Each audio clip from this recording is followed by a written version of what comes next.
There are signs all over that the Assad regime is cracking. Now, it is 8 minutes past 8. Syrian rebels say they've captured a second major city after the country's military withdrew its troops from Hama.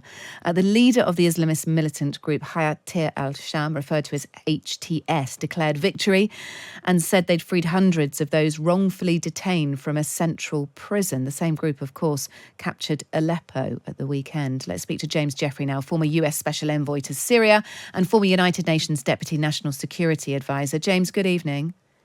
Hey, how you doing? Thanks for having me on. I'm great, thank you. Look, this story had gone a little bit quiet over the last few days as intense fighting continued in Hama. And now that militant group, the Islamist militant group, HTS, has taken Hama and they are now headed for Damascus. There's one more city on the way, Homs, but they have got momentum.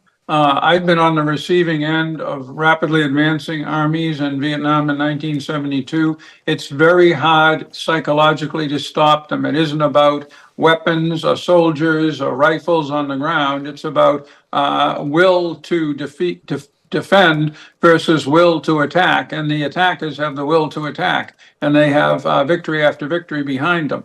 There are signs all over that the Assad regime is cracking, that people are abandoning positions, that government people are finding other things to do than be at work in Damascus. And these are all indications that we last saw in Kabul in 2021.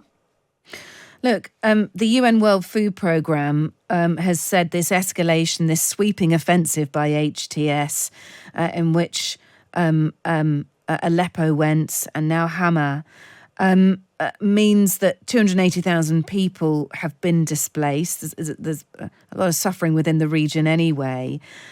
And that this rapid offensive is essentially unsettling some of Assad's long-time backers in Moscow and in Tehran, Russia, in Iran. How will each of those nations respond? We know that Russian forces have come to the rescue of the Syrian army, but how much more involvement are we going to see from those two nations? Because at the moment, the Syrian army is not withstanding the pressure from HTS. Well, it's going to take, I think the Russians have somewhere between 7 and 10 operable airplanes in Syria. They can't get reinforcements there, even if they had them, given the Ukraine war, because they have to overfly Turkey, and they won't be able to. The Iranians have very little to give.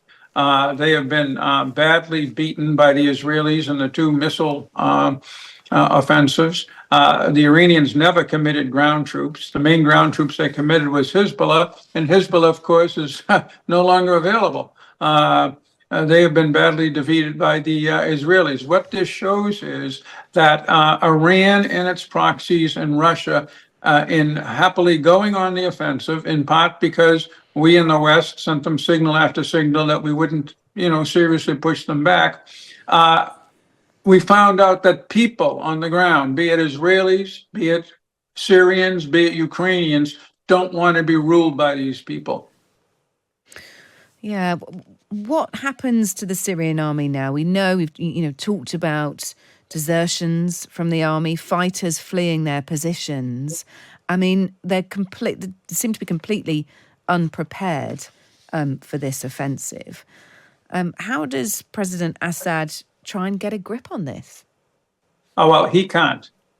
There's certain things you can do. Basically, it depends on certain officers. Now, his brother, Maha, in the 4th Armored Division, that has been in the south. That's considered an ideologically loyal force.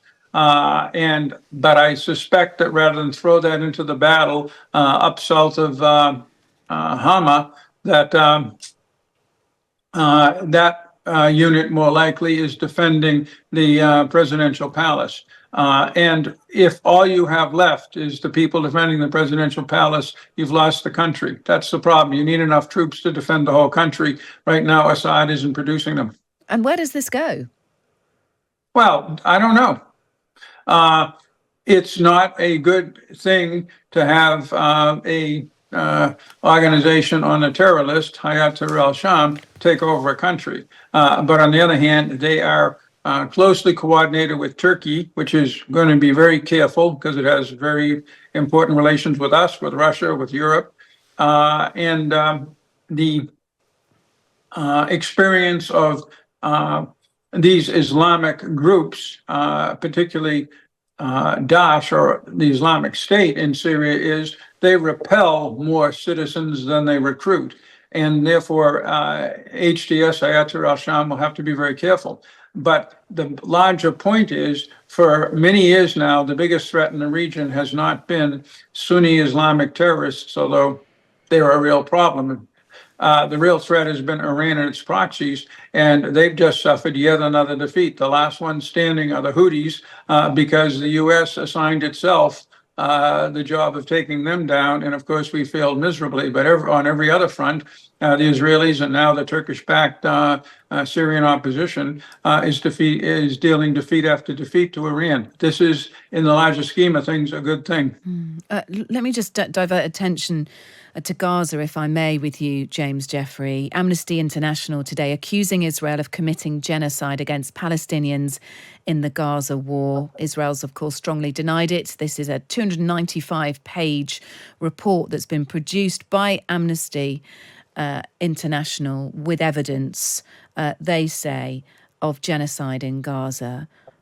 Do you think there's a genocide going on in Gaza? What is your opinion? No, I think that there is quite possibly war crimes committed by individual Israeli soldiers. They should be investigated. I think that Israel, in particular, its way it's handled humanitarian assistance deliveries has inflicted more pain than necessary on the Gazan population. But, genocide, Israel has been waging war against Hamas in Gaza for 14 months now. It's twice as large as Washington with 4 times the population, which means it's extremely crowded. Putting military installations in civilian areas, which Hamas has done, in fact, that's their modus operandi, is a war crime. Attacking hostile forces that are in hospitals or under hospitals or around schools is not a war crime. That's the reality. Yeah, so look, the 1948 Genocide Convention defines it as acts committed with intent to destroy in whole or in part a national, ethnical, racial, or religious group. So by that definition, I mean, the organisation said, look, you know, they feel Israel is showing intent there, demonstrating its intent to physically destroy Palestinians. That is what the report says. Wait. Again, there's 2.3 or 4 million Gazans in Gaza, about 30 or 40,000 fighters. There's, by Hamas's health ministry's count, 44,000 have been killed.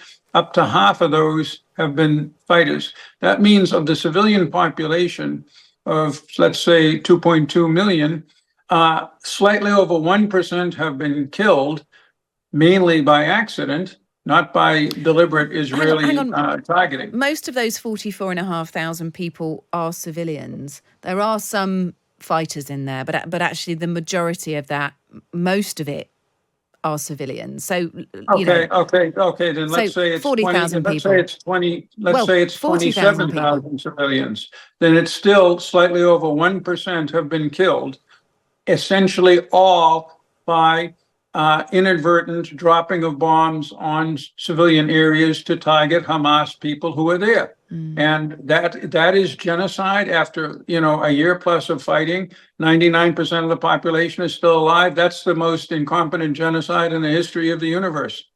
Come on. Well, look, thank you for your take on that, for your opinion, for your assessment of that. Appreciate it. James Jeffrey, former US Special Envoy to Syria, former United States Deputy National Security Advisor.